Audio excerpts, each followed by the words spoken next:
ஸ்தோத்திரம். அல்லேலூயா, அல்லேலூயா, அல்லேலூயா. கர்த்தராகிய இயேசு கிறிஸ்துவின் நாமத்தினாலே இந்த அதிகாலை ஆராதனைக்கு வந்த உங்களை சபை வாழ்த்துகிறது, வரவேற்கிறது. ஸ்தோத்திரம். இந்த மாதத்துக்குரிய வாக்கு தத்தம் பிலிப்பியர் 4:13. என்னை பலப்படுத்துகிற கிறிஸ்துவினாலே எல்லாவற்றையும் செய்ய எனக்கு பலன் உண்டு. அல்லேலூயா. இந்த வசனத்தை படிக்கும் பொழுதே ஆவியில களி கூர்ந்து உற்சாகமா, எவ்வளவு சோர்வுல இருந்தாலும், எவ்வளவு இழப்புல துக்கத்துல இருந்தாலும் இந்த வசனத்தை படிக்கும் பொழுது ஆவியில பலன் கொள்ளணும். எப்படி படிக்கணும்னா, என்னை பலப்படுத்துகிற கிறிஸ்துவினாலே எல்லாவற்றையும் செய்ய எனக்கு பலன் உண்டு. நல்ல ஒரு ஆவியில உற்சாகம் இருக்கும் பொழுதுதான் சரிங்களா, அகத்தின் அழகு முகத்தில தெரியும். சரிங்களா, ஒருத்தன் உற்சாகமா இருக்கான், உற்சாகம் இல்லாம இருக்கான்னா பைபிளை படிக்கும்போது தெரிஞ்சிடும். பைபிளை படிக்கும்போது தெரிஞ்சிடும். அநேகர் பைபிளை படிக்கும்போது ஏனோ தானு படிக்கிறத பார்க்கலாம். அப்படி படிக்கக்கூடாது. அதோடைய வார்த்தையுடைய வீரியம், வார்த்தைக்குள்ள இயேசு இருக்கிறார். ஏன்னா வார்த்தையானவர் இயேசு. அப்ப இயேசுவானவரை நம்ம அறிக்கையிடும் பொழுது உற்சாகமா அறிக்கையிடணும். இங்கே பிலிப்பு பிரகடனப்படுத்துறார், என்னை பலப்படுத்துகிற கிறிஸ்துவினாலே எல்லாவற்றையும் செய்ய எனக்கு பலன் உண்டு. அல்லேலூயா. கிறிஸ்துவ முன்னாடி வைக்கிறத பார்க்கலாம். அல்லேலூயா. எலியா முன்னாடி வைக்கிறார் இல்லையா, கர்த்தருக்கு முன்பாக நிற்கிற நான். அதே போல நாம எல்லாவற்றிலும் கர்த்தரை முன்பாக வைக்கணும். மாட்டு வண்டிக்கு முன்னாடி தானே மாட்டை கட்டுவாங்க. மாட்டு வண்டி அழகா இருக்குன்னு மாடை தூக்கி பின்னாடி கட்டிடுவாங்களா? மாடு தான் முன்னாடி இருக்கணும், குதிரை தான் முன்னாடி இருக்கணும், இழுத்துட்டு போறதுதான் முன்னாடி இருக்கணும். சரிங்களா, இழுபடுறது பின்னாடி இருக்கணும். நம்ம இழுத்துட்டு போறது யாரு? கர்த்தர். அல்லேலூயா. நம்மை அழைத்து செல்பவர், வழிகாட்டுபவர், திசை காட்டுபவர், ஆலோசனை கொடுக்கிறவர் கர்த்தர். அல்லேலூயா. என்னை பலப்படுத்துகிற கிறிஸ்துவினால எல்லாவற்றையும் செய்ய எனக்கு பலன் உண்டு. இந்த நாளுக்கென்று எடுத்து காட்டப்பட்ட பகுதி என்ன அப்படின்னா, இஸ்ரவேலின் ஜெயபலமானவர். அல்லேலூயா. 1 சாமுவேல் 15:29 படிக்கிறோம் இல்லையா, இஸ்ரவேலின் ஜெயபலமானவர் பொய் சொல்லுகிறது இல்லையா. அப்ப பொய் சொல்லாத கர்த்தர் இந்த வார்த்தையை நமக்கு கொடுக்கிறார். அவரில் எவ்வளவேனும் பொய் இல்லை, அவரில் எவ்வளவேனும் இருள் இல்லை. அதுல போட்டிருக்குது, என்னை பலப்படுத்துகிற வார்த்தையை படிச்சு படிச்சு பலன் ஆகணும். இந்த மாத்திரை ஒரு நாளைக்கு 3 வேளை சாப்பிடணும். ஒரு வாரத்தை கண்டிப்பா சாப்பிட்டா தான் உயிர் பொழைப்பீங்கன்னா, அவன் பாருங்க தூங்காம கூட மாத்திரையை சாப்பிட்டுட்டு இருக்கிறத பார்க்கலாம். ஏன்னா மாத்திரையை சாப்பிட்டாதான் பொழைப்பானாம். ஆனா இங்கே ஆண்டவர் சொல்றாரு, வார்த்தைப்படி பிழைப்ப, என்னை தேடுங்கள் அப்பொழுது பிழைப்பீர்கள். அல்லேலூயா. இஸ்ரவேலின் ஜெயபலமானவர். அப்போஸ்தலர் 11:26 ஒரு வசனம் இருக்கு, கிறிஸ்துவுக்குள் எப்பொழுதும் எங்களை வெற்றி சிறக்க பண்ணி எல்லா இடங்களிலும் எங்களை கொண்டு அவரை அறிகிற அறிவின் வாசனை வெளிப்படுத்துகிற தேவனுக்கு ஸ்தோத்திரம். அல்லேலூயா. பூமியிலே நம்முடைய வாழ்நாட்கள் 70 இருக்கலாம், பலத்தின் மிகுதியா 80 இருக்கலாம். ஆனா 80 வருஷம் வாழ்ந்தாலும் 70 வருஷம் வாழ்ந்தாலும் ஒரு வெற்றியுள்ள வாழ்க்கையை, ஜெயமுள்ள வாழ்க்கையை கர்த்தருக்குள்ளே நாம் வாழுகிறவர்களாக இருக்கணும். மோசே மரிக்கிற போது 120 வயது. அவன் சரீரத்துல அவன் பலனற்று போகவில்லை, கண்கள்ல ஒரு குறையும் இல்லை, ஒளி இருந்ததுன்னு படிக்கிறான். மோசே மரிக்கும் பொழுதும் ஆரோக்கியமா இருந்தான். அதே போல காலேப் 85 வயதுல எனக்கு 40 வயசுல இருந்த பலன் இப்பொழுது இருக்கு அப்படின்னு அறிக்கை எடுக்கிறத பார்க்கலாம். ஆண்டவர் சொல்றாரு, நரை வயது வரை உன்னை ஏந்துவேன், தாங்குவேன், சுமப்பேன், தப்பு வைப்பேன். நரை வயதிலும் பசுமையும் புஷ்டியுமாய் இருப்பீர்கள், கனி கொடுப்பீர்கள். அல்லேலூயா. பலவீனத்தை பார்க்காம பலனை பார்க்கணும். உலகத்தார் நம்ம வயசுக்கு உள்ளவங்க எல்லாம் நிறைய பேர் ஹாஸ்பிட்டல் இருப்பாங்க, மரித்து போயிருப்பாங்க. அதை ஏன் பாக்குறீங்க? ஜீவனை பாருங்க. அவர்கள் அவரை நோக்கி பார்த்து பிரகாசம் அடைந்தார்கள். அங்க 8ஆம் பார்க்கலாம், அந்த பாம்பு கொல்லிவாய் சர்ப்பம் கடிச்ச பொழுது அதை நோக்கி பார்த்தா பிழைச்சிக்குவீங்க. சரிங்களா, நிறைய பேர் இப்படி குனிஞ்சு மொபைல தான் பார்த்துட்டு இருக்காங்க, அதை நோக்கி பார்த்தா பிழைச்சிக்குவாங்களாம். அப்படி ஒரு நிமிஷம் பாக்குறதுக்கு அவங்களுக்கு என்ன, ஒரு நொடி பாக்குறது கூட முடியல பாருங்க, செத்து போயிட்டாங்க. ஒரு நொடி அந்த வெங்கல சிற்பத்தை பார்த்தா பிழைச்சிக்கலாமா. ஆனா பாருங்க, நாம தேவனையே நோக்கி பார்த்திருப்போம். சூரியகாந்தி பூ சூரியனை பார்த்துட்டு இருந்தாதான் முகம் விரிஞ்சுக்கிட்டு இருக்கும். பாத்துருக்கீங்களா? சூரியகாந்தி பூ சூரியனை பார்த்தாதான் முகம் விரிஞ்சுக்கிட்டு இருக்கும். சூரியன் போயிடுச்சு வச்சுக்கோங்க, முகம் தொங்கிடும். பாருங்க, அது ஒரு பிரகாசம் தேவைப்படுது, ஒளி தேவைப்படுது. ஆனா பாருங்க, இஸ்ரவேலை காக்கிறவர் உறங்குவதும் இல்லை, தூங்குவதும் இல்லை. அல்லேலூயா. அவர் எப்போது நம்ம மேல கண்ணோக்கமாக்கி இருக்கிறார். இஸ்ரவேலை பறந்து காக்கிற பட்சியை போல நம்ம பார்த்துக்கிட்டு இருக்காரு.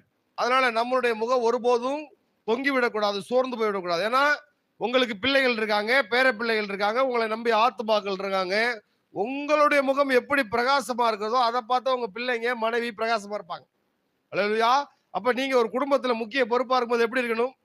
பிரகாசமா இருக்கணும், உற்சாகமா இருக்கணும், கர்த்தருக்குள்ள இருக்கணும். என்னை பலப்படுத்துகிற கிறிஸ்துவினாலே எல்லாவற்றையும் செய்ய எனக்கு பலன் உண்டு. யாருமே உலகத்துல பாருங்க துக்கம் இல்லாத மனுஷனே கிடையாது. எல்லாத்துக்கும் துக்கம் இருக்கும். ஆனா அந்த துக்கத்தை மறைத்து ஜீவனை வெளிப்படுத்தணும். அல்லேலூயா. சந்தோஷத்தை வெளிப்படுத்தணும். பாருங்க இங்க பாத்தீங்கன்னா அவர்கள் 1 வருஷ காலமாய் சபையோடு கூடியிருந்து அநேக ஜனங்களுக்கு உபதேசம் பண்ணினார்கள். முதலில் அந்தியோக்கியால உள்ளவர்களுக்கு கிறிஸ்தவர்கள் என்ற பெயர் அவர்களுக்கு வழங்கிற்று. அல்லேலூயா. நாமெல்லாம் யாருன்னா கிறிஸ்தவர்கள். அல்லேலூயா. நமக்குள்ள கிறிஸ்து இருக்கிறதுனால நம்ம கிறிஸ்தவர்கள். இல்லையா? உலகத்தார் கிடையாது. உலகத்துல உள்ளவனுக்கு உலகத்தான்னு பேர் சொல்றோம். நம்ம யாரு? கிறிஸ்தவர்கள். அப்ப கிறிஸ்தவர்கள் எப்படி இருக்கணும்? நம்ம வெளிப்படுத்துற விசேஷத்துல படிக்கிறோம் இல்லையா? ஜெயம் கொள்கிறவன் எவனோ, ஜெயம் கொள்கிறவன் எவனோ, ஜெயம் கொள்கிறவன் எவனோ, வரிசையா போட்டுட்டே இருக்கார். ஜெயம் கொள்கிறவனுக்கு என்னென்ன கொடுப்பாராம்? பரதீசின் மத்தியில் இருக்கிற ஜீவ விருட்சத்தின் கனி. பழைய ஏற்பாட்டுல ஜீவ விருட்சத்தின் கனி எடுபட்டு போய் பூமியில இருந்த கனி எடுபட்டு பரதேசுக்கு போயிடுச்சு. அப்ப ஜெயம் கொள்கிறவன் சபைக்கு வந்து ரட்சிக்கப்பட்டு வந்து ஞானஸ்தானம் எடுத்து அன்பின் கனியை ஆவியின் வரங்களை பெற்றவனுக்கு சபையிலிருந்து ஆவியானவர் சொல்கிறார், ஜெயம் கொள்கிறவன் எவனோ அவனுக்கு ஜீவவிருட்சத்தின் மத்தியில் இருக்கிற கனியை புசிய கொடுப்பேன். ஜீவவிருட்சத்தின் கனியை புசித்தா அவனுக்கு ஒரு கால மரணம் கிடையாது. அல்லேலூயா. நித்திய வாழ்க்கையை தேவன் நீங்க வெளிப்படுத்துறத பார்க்கலாம். அடுத்து ஜெயம் கொள்கிறவன் எவனோ அவன் 2ஆம் மரணத்தினாலே சேதப்படுத்தவில்லை. அல்லேலூயா. சோதரம். ஞானஸ்தானம் பெற்றவனுக்கு சரீர பிரகாரமாக மரணம் வந்தாலும் ஆனா அவனுக்கு நித்தியத்துக்குரிய மரணம் கிடையாது, ஆவிக்குரிய மரணம் கிடையாது. அல்லேலூயா. உலகத்தானுக்கு பாருங்க ஞானஸ்தானம் எடுக்காதவனுக்கு 2 மரணம். ஒண்ணு சரீர பிரகாரமான மரணம், அடுத்து ஆவிக்குரிய நித்திய மரணம். ஆனா ஞானஸ்தானம் எடுத்தவனுக்கு கிறிஸ்துவுக்குள்ள கர்த்தருக்குள்ள இருக்கிறவனுக்கு 1 மரணம் தான். அது சரீரத்துக்கு 1 மரணம் தான், நித்திய மரணம் கிடையாது. ஏன்னா நமக்கு பரதேசியின் மத்தியில் இருக்கிற ஜீவ விருட்சத்தின் கனி கொடுக்கப்படும் அப்படின்னு தேவன் சொல்லியிருக்கார். அடுத்து மறைவான ஜெயம் கொள்கிறவன் எவனோ அவனுக்கு மறைவான மன்னாவை புசிய கொடுப்பேன். அல்லேலூயா. பாருங்க, ஒரு மனிதன் 100 வயசு வரைக்கும் வாழ்றான். ஆனா 50 வயசுல இருந்து அவனுக்கு வியாதி இழுத்துட்டு கிடக்குறான். அது நல்ல வாழ்க்கையா?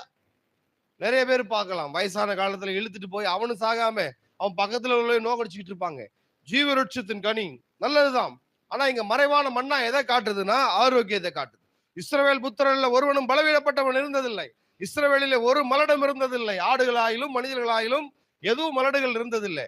மறைவான மன்னாவை கொடுக்கும் பொழுது அவர்களுடைய வஸ்திரம் கிளியவும் இல்லை, பாதரட்சே தேவையும் இல்லை. அன்று போன மறைந்து போன மன்னா பரலோகத்திலே நமக்கு கொடுக்கப்படும். அது எப்ப கொடுக்கப்படும்? ஜெயம் கொள்கிற வாழ்க்கை வாழும் பொழுதுதான் கொடுக்கப்படும். அடுத்து பாத்தீங்கன்னா ஜெயம் கொள்கிறவனுக்கு புதிய நாமத்தை, புதிய ஜாதிகள் மேலே அதிகாரத்தை தருவேன்கிறார். அல்லேலூயா. ஜெயம் கொள்ளும் பொழுதுதான். ஜெயம்னு சொல்லி பாருங்க, அதுல ஒரு மகிழ்ச்சி இருக்கு. தானியேலின் காரியமோ ஜெயமா இருந்தது. தாவீது காரிய சமர்த்தனாக இருந்தான். யோசேப்பு காரிய சித்தி உள்ளவனாக இருந்தான். அங்க பார்க்கலாம், ஆதியாமத்துல ஈசாக்க விரட்டி விட்டுருவாங்க அபிமெலேக்கு. ஆதியாமம் 26:29 அவன் பல்ல காட்டிட்டு வருவான், நீ கர்த்தரால ஆசீர்வதிக்கப்பட்டவராமே. பாருங்க, எதிரி வெக்கப்பட்டு பல்ல காட்டிட்டே வந்து சொல்றான். நீ ஏன்னா அவன் தொட்டதெல்லாம் தொடங்குது. ஊர்ல தண்ணி இல்ல, எங்கேயுமே தண்ணி இல்லை. இவன் கை வைக்கிறான், தொட்ட இடமெல்லாம் தண்ணீர். அல்லேலூயா. அதே போல நீங்க கை வச்சு ஜெபிக்கிற இடமெல்லாம் ஆசீர்வாதம் வரணும். அல்லேலூயா. அல்லேலூயா. உலகத்தானுக்கு தண்ணி கிடைக்கல, ஆனா ஈசாக்கு தோண்டின இடமெல்லாம் தண்ணீரா இருக்குது. அதனால ராஜாவே தேடி வர்றாரு. அல்லேலூயா. தேடி வந்து நீர் கர்த்தரால் ஆசீர்வதிக்கப்பட்டவராமே.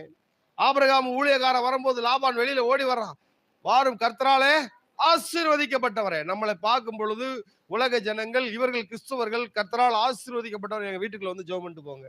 அல்லேலூயா. அது சொல்றபடி நடந்துக்கிறோமா? நடந்துக்கணும். ஆவின் வரங்கள் உங்கள்ல இருந்து வெளிப்படணும். அல்லேலூயா. வெறும் விசுவாசிகளாக மாத்திரம் உங்களை சபைக்குள்ள வருவதற்கு தேவன் அழைக்கல, ஆவின் வரங்களை பெற்றவர்களாக இருக்கும்படி அழைக்கிறார். அல்லேலூயா. இதுல புத்தி விளங்கணும். உள்ள வந்தா நாம வெறும் விசுவாசிகள் அல்ல, நம்மள இருந்து ஜெயம் பிறக்கணும்னா நம்மள இருந்து ஆவின் வரங்கள் செயல்படும். அப்ப அபிமெலேக்கு வெக்கத்தை விட்டு வர்றான், நீர் கர்த்தராலே ஆசீர்வதிக்கப்பட்டவராமே. அல்லேலூயா. நம்மளுடைய பண்புகள் மற்றவர்களுக்கு தெரிந்திருக்கணும். அடுத்து யோசேப்பு பாத்தீங்கன்னா, யோசேப்பு போன இடத்துல எல்லாம், போத்திபார் வீட்டிலும் சரி, சிறைச்சாலை தலைவர்களும் சரி, ஆதியாகமம் 39:3 39:23 பாத்தீங்கன்னா, போத்திபார் வீட்டிலே போத்திபார் பார்க்கிறான், கர்த்தர் யோசேப்போட இருக்கிறார் என்றும் யோசேப்பு செய்கிற யாவையும் கர்த்தர் வாய்க்க பண்ணுகிறார் என்றும் அவன் எஜமான் கண்டு. அல்லேலூயா. உங்கள் அலுவலகத்துல, உங்க வீட்டுல நீங்க செய்யறது வாக்கிதான். உங்க வீட்டுக்காரவங்க பாக்குறாங்களா? உங்க அலுவலகத்துல பாக்குறாங்களா? நீங்க ஏதாவது ப்ராஜெக்ட் பண்ணா, ஏதாவது ஒரு லெட்டர் டைப் பண்ணா, சரிங்களா? ஒண்ணு சப்மிட் பண்ணா, உங்ககிட்ட இருந்து ஒரு ப்ராடக்ட் டெலிவரி ஆச்சுன்னா, அது 100% கரெக்ட்டா இருக்குதா? அது ரொம்ப முக்கியம். எந்த வேலை செஞ்சாலும் அதுல தெளிவு, நேர்த்தி, கிரமம் இருக்கணும். அதான் போத்திபார் பார்க்குறான். இவன் செய்யறதெல்லாம் வாய்க்குதே. ஒரு பிரச்சனைக்கு அப்புறம் ஜெயிலுக்கு போறான். ஜெயில்ல போனாலும் சரிங்களா? சேற்றிலேயும் செந்தாமரை மலரும்னு சொல்லுவாங்க இல்லையா? படிக்கிற பிள்ளை எங்க இருந்தாலும் படிக்கும்னு சொல்லுவாங்க இல்லையா? படிக்கிற பிள்ளை எங்க இருந்தாலும் படிக்கும். ஜெயில்ல வச்சாலும் அவன் பாருங்க, அவன் கிறிஸ்துவுக்காக, தேவனுக்காக நற்கந்தமாய் விளங்குகிறத பார்க்கலாம். ஏன்னா அவனுக்கு தரிசனம் கொடுக்கப்பட்டிருக்கிறது. தரிசனம் கொடுக்கப்பட்டவனே பிசாசு டச் பண்ண முடியாது. ஏன்னா தரிசனம் உயிரோடு இருக்கிறது. அவன் தூங்கினாலும் அவனுடைய தரிசனம் உயிரோடு இருக்கிறது. விதைய மண்ணுக்குள்ள விதைச்சு பாருங்க, விதைச்சவன் தூங்கிடுவான். விதை தூங்குமா? விதை தூங்காது. சரிங்களா? மண்ணுல எதை போட்டாலும் அரிச்சிரும், விதையை அரிக்காது. சரிங்களா? இந்த மண் உலகம் எதையும் அரிச்சிரும், ஆனா விதையை அரிக்காது. விதை வசனம். அல்லேலூயா, அல்லேலூயா. எழுத்தாயிலும் எழுத்தின் உறுப்பாயிலும் அவமாய் போவதில்லை, கர்த்தர் சொல்லி இருக்கிறார். அதனால நாம் இந்த உலகத்துல நீங்க 70 வருஷம் வாழலாம், 80 வருஷம் வாழலாம், ஜெயமுள்ள வாழ்க்கை வாழணும். அல்லேலூயா. அடுத்து ஜெயம் கொள்கிறவன் எவனும் அவனுக்கு வெண் வஸ்திரம் தரிக்கப்படும். அல்லேலூயா. சோ எவ்வளவு காஸ்ட்லியான வஸ்திரம் போட்டாலும் கர்த்தருடைய வஸ்திரத்தை போட நம்ம பழகணும். துதியின் வஸ்திரத்தை, நீதியின் சால்வையை நம்ம போட பழகணும். அல்லேலூயா. உங்களிடமிருந்து துதி வெளிப்பட்டு கொண்டே இருக்கணும். ஆட்டோமேட்டிக்கா நீதி செஞ்சிருவீங்க. ஒருத்தர் கிறிஸ்துவின் பாடலை பாடிக்கொண்டு ஸ்தோத்திரத்தை ஏறெடுத்து கொண்டிருக்கும் போது அவன் தவறான காரியங்களில் ஈடுபட மாட்டான், விசுவாசிக்கலாம். அல்லேலூயா. துதியின் வஸ்திரம் ஒருத்தனுக்கு உள்ள இருக்கும்னா நீதியின் சால்வை அவனுக்கு தற்பிக்கப்படும். அல்லேலூயா. ஜெயம் கொள்கிறவன் எவனோ அவனை தேவனுடைய ஆலயத்திலே தூணாக்குவேன். ரோட்ல போறவன ஆலயத்துல தூணாக்குவேன் கர்த்தர் சொல்லல. ஜெயம் கொள்கிறவன் எவனோ, நல்ல ஜெய வாழ்க்கை. ஏன்னா நம்மளுடைய தேவனுக்கு என்ன பேரு? இஸ்ரவேலின் ஜெயபலமானவர். அல்லேலூயா. இஸ்ரவேலின் ஜெயபலமானவர் நம்மளோடு இருக்கிறார். அப்ப தேவ ஆலயத்திலே தூணாக்குவேன். புதிய ஏற்பாட்டுல யாரா?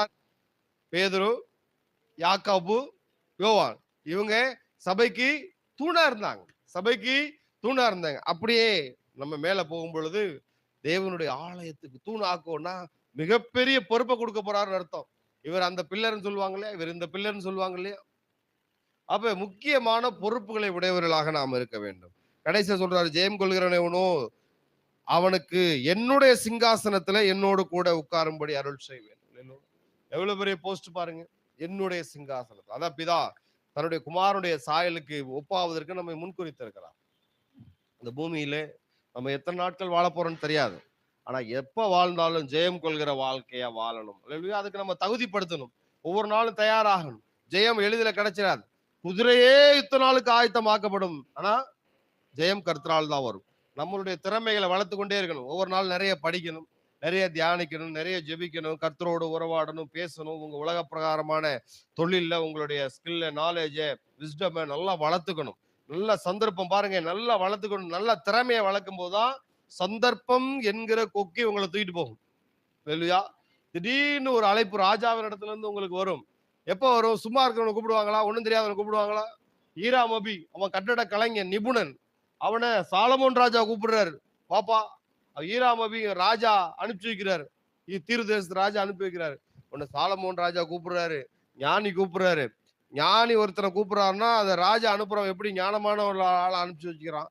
அதே போல உங்களுக்கு நல்ல ஒரு தூர தேசத்துல இருந்து நல்ல அழைப்பு வரும். நல்ல பெரிய குளோபல் கம்பெனில இருந்து அழைப்பு வரும். அல்லேலூயா. அப்ப நீங்க இந்த இருக்கிற நாட்களிலே உங்க திறமையை வளர்த்துக் கொள்ள வேணாமா? அல்லேலூயா. வாலிப நாட்களிலே, இருக்கிற ஜீவனுள்ள நாட்கள்ல, கண்கள்ல ஒளி இருக்கிற நாட்கள்ல, தேவனை தேடுகிற நாட்கள்ல நல்ல திறமையை வளர்த்துக்கங்க. பைபிள் படிச்சா தெளிவா படிங்க, மனப்பாடம் பண்ணுங்க. ஜெபிச்சா தெளிவா ஜெபிங்களா, ஜெபிக்காதீங்க. சும்மா ஏதோ தரலாம் ஜெபிக்க கூடாது. ஜெபிச்சா நல்லா ஒப்பு கொடுத்து ஜெபிக்கணும். வேலை செஞ்சா ஒழுங்கா வேலை செய்யுங்க. சரிங்களா? அந்த ஓப்பி அடிக்கிற வேலை, வேலை செஞ்சுட்டு வேலை செய்யாதன்னு சொல்றது, வேலை செஞ்சுட்டு செய்யாம இருக்கிறது சொல்றது, செய்யாம செஞ்சுட்டுன்னு சொல்றது, மேனேஜரை ஏமாத்துறது, நண்பர்களை ஏமாத்துறது, அதெல்லாம் கிறிஸ்துவ பிள்ளைகளுக்கு அழகு கிடையாது. அல்லேலூயா. வேலை செஞ்சா வலிக்கத்தான் செய்யும், கஷ்டப்பட்டா வலிக்கத்தான் செய்யும். வலி இருந்தா தான் வேர்வை வரும், வேர்வை வந்தா தான் அது ஆரோக்கியமான உடம்பு. அப்ப பாருங்க, எதைக்குமே ஒரு பிரயாசம் இருக்குது. கர்த்தர் நம்முடைய பிரயாசங்களை ஆசீர்வதிக்கிறவராக இருக்கிறார். நீங்க கஷ்டப்பட்டு வேலை செய்யுங்க, கர்த்தர் உங்களோடு இருக்கிறார். கஷ்டப்படுறதோடு நல்லா ஸ்மார்ட்டா வேலை செய்யுங்க. கஷ்டப்பட்டு வேலை செய்யறது வேற, ஸ்மார்ட்டா வேலை செய்யறது வேற. மற்றவங்களுடைய வேலைக்கும் உங்களுடைய வேலைக்கும் வித்தியாசம் தெரியணும். தெரியப்படுத்திருக்கீங்களா? அல்லேலூயா. தெரியப்படுத்துங்க. சரிங்களா? உங்களுடைய வேலை, நீங்க சில பேருக்கு பேச தெரியாது பார்த்திருக்கீங்களா? நல்ல நாலேட்ஜ் இருக்கும். சில பேர் படிக்கிற பசங்கள பார்த்தீங்கன்னா, ஏதாவது வாத்தியார் கேட்பாரு. சொல்லுனா அவனுக்கு சொல்லத் தெரியாது. ஆனா எழுதி காட்டிருவான். டக்கு டக்குன்னு எழுதி காட்டிருவான். நல்லா ஃபுல் மார்க் வாங்கிருவான். அதேபோல சில பேருக்கு பேச தெரியாது. ஆனா அவங்களோட வேலை தரமா இருக்கும். வேலை தரமா இருக்கும். சில அம்மாமார்கள் குழம்பு வச்சா அவ்வளோ டேஸ்ட்டா இருக்கும். அவ்வளோ டேஸ்ட்டா இருக்கும். கூட கொஞ்சம் குழம்பு ஊத்த மாட்டாங்களா? அப்படிலாம் இருக்கும். சரிங்களா? அப்ப பாருங்க, எந்த வேலை செஞ்சாலும் தெளிவா செய்யணும். ஜெயம் என்பது நாம் செய்யற விதத்துல தான் இருக்கு. கர்த்தருக்குள்ள செய்யணும். கர்த்தருக்குள்ள ஊரானும் தான் கிணறு தோண்டுனா தண்ணி வரல. ஆனா ஈசாக்கு தோண்டுன அந்த கிணறு தண்ணி வந்துச்சா? ஏன்னா கர்த்தர் சொன்னதே, நீ எகிப்துக்கு போகாத, இங்க இரு. கேட்டதெல்லாம் ஆண்டவர் என்னென்ன சொன்னாரோ அதெல்லாம் கீழ்ப்படிஞ்சான். கீழ்ப்படியும் போது ஒரு மேல்படி. அல்லேலூயா. நீங்க 1வது மாடிக்கு போலாம், 12வது மாடிக்கு போலாம். ஆனா கீழ இருந்து தான் போ முடியும். மேல இருந்து டம்முன்னு குதிச்சு நான் கரெக்ட்டா 12வது மாடிக்கு வந்துருவேன்னா, அது யாரும் பண்ண முடியாது. யாருமே கீழ இருந்தா மேல போணும். பெரிய புர்ஜ் கலிபா 800 மீட்டர் கனடா உயரம். அத உயரத்த தான் பார்க்குறோம். கீழ எவ்வளவு அஸ்திவாரம் போட்டிருக்காங்கன்னு அது யாருக்கும் தெரியாது. அப்ப நீங்க எவ்வளவு படிச்சிருக்கீங்க? எவ்வளவு நாலேட்ஜோட இருக்கீங்க? அத பார்க்கணும். அல்லேலூயா. என்னை பெலப்படுத்துகிற கிறிஸ்துவினால எல்லாவற்றையும் செய்ய எனக்கு பெலன் உண்டு. வெளிப்படுத்தல் 21:7ல ஒரு வசனம் போட்டிருக்கு. என்னன்னா, ஜெயம் அத படிங்க சிஸ்டர். வெளிப்படுத்தல் 21:7. ஜெயம் கொள்ளுகிறவன் எல்லாவற்றையும் சுதந்தரித்துக் கொள்வான். நான் அவன் தேவனாய் இருப்பேன், அவன் என் குமாரனாய் இருப்பான். அல்லேலூயா. அல்லேலூயா. ஜெயம் கொள்ளுகிறவன் தான் எல்லாவற்றையும் சுதந்தரித்துக் கொள்வான். ஒரு ராஜா ஒரு தேசத்தை பிடிச்சிட்டான்னா, நேத்து வரைக்கும் தான் பழைய ராஜா, இன்னைக்கு புதிய ராஜா உள்ள வந்துட்டார். மகிமையின் ராஜா உட்பிரவேசிக்கிறார். அப்ப ஜெயம் கொண்டு ஒரு தேசத்தை நம்ம பிடிக்கணும். நம்ம பகுதியை நம்ம பிடிக்கணும். பிரேயர் ஆல்டர் மூலமா நாம எந்தெந்த கேர்சலுக்கு போறோமோ, எங்கெங்கெல்லாம் ஜெபம் பண்றோமோ, அந்த இடத்தை நம்முடைய வசமாக்கி கொள்ள வேண்டும். நம்ம ஆரம்பத்துல பார்த்தோம் இல்லையா, அந்தியோக்கியால உள்ளவர்களுக்கு கிறிஸ்துவர்கள் என்ற பெயர் உண்டாயிற்று. ஏன்னா அவங்க வித்தியாசமா இருந்தாங்க. அவங்க ஜெபிக்கிறதெல்லாம் கேட்கப்பட்டுச்சு. 2000 பேர் 3000 பேரா ரட்சிக்கப்படுறாங்க, 5000 பேரா ரட்சிக்கப்படுறாங்கன்னு பேதுரு சம்பவத்துல பார்க்கலாம். அந்தியோக்கியாவில பாருங்க, எருசலேமை விட அதிக ஜனங்கள் கிறிஸ்துவுக்குள்ளே உள்ள வர்றதை பார்க்கலாம். அப்ப அந்தியோகியால ஊழியம் செய்த பர்னபாவும் பவுலும் அந்த பகுதியை தங்களுக்குரியதாக, கிறிஸ்துவுக்குரியதாக மாற்றி காட்டினார்கள். அல்லேலூயா. அதே போல நாம போற ஏரியாவில நாம அந்த ஏரியாவுக்கு சொந்தக்காரர்களாகணும். அல்லேலூயா. நீங்க கேர்சல் இருக்கிற இடத்துல உங்களுடைய நாமம் எழுதப்பட்டிருக்கணும். அல்லேலூயா. மறைவான மன்னாவை தருவேன், வெண்மையான குறிக்கல்ல தருவேன், யாரும் அறியாத ஒரு நாமத்தை தருவேன்னு சொல்றாங்க இல்லையா? அந்த நாமத்துக்கு, அந்த ஏரியாவுக்கு நாம லீடரா இருக்கணும். தானியேல் 6:28ல பாருங்க, எந்த ராஜாவின் காலம், தரியுவின் ராஜ்யபாரிய காலத்திலும் பெர்ஷியனானிய கோரேசுடைய ராஜ்யபாரிய காலத்திலும் தானியேலின் காரியம் ஜெயமா இருந்தது. அல்லேலூயா. எந்த காலத்திலும், இவர் பீரியட்ல மட்டும் இல்லை, அவர் பீரியட்லயும் அவர் தான் மந்திரி. தானியேல் கிட்டத்தட்ட 5 ராஜாக்களுக்கு கீழாக மந்திரியாக இருந்தார்னு வேத பண்டிதர்கள் சொல்றாங்க. எத்தனை ராஜாக்கள்? 5 ராஜாக்களுக்கு. அதை எடுத்தா பெரிய கிளாஸ் ஆகும். 5 ராஜாக்கள். ஒரு கவர்மெண்ட் மாறின உடனே எல்லாத்தையும் மாத்துவாங்க தெரியுமா? போலீஸ்ல இருந்து எல்லாத்துலயும் ஃபுல்லா மாத்திடுவாங்க. ஆனா இங்க இவனை டச் பண்ண முடியல. 5 ராஜாக்களையும் இவர் தான் பிரதான மந்திரியாக இருக்கிறார். ஒரு வசனம் சொல்லி நம்ம பார்த்து முடிக்கலாம். சங்கீதம் 41:11. சங்கீதம் 41:11.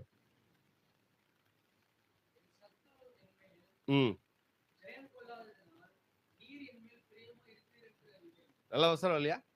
என் சத்துரு என்மேல் ஜெயம் கொள்ளாததினால், என் சத்துரு என்மேல் ஜெயம் கொள்ளாததினால் நீர் என்மேல் பிரியமா இருக்கிறது என்று அறிவேன். அல்லேலூயா. உங்களுக்கு விரோதமா ஆயுதம் எழும்பும், ஆனா வாய்க்காது. அதைத்தான் இங்க போட்டிருக்கு.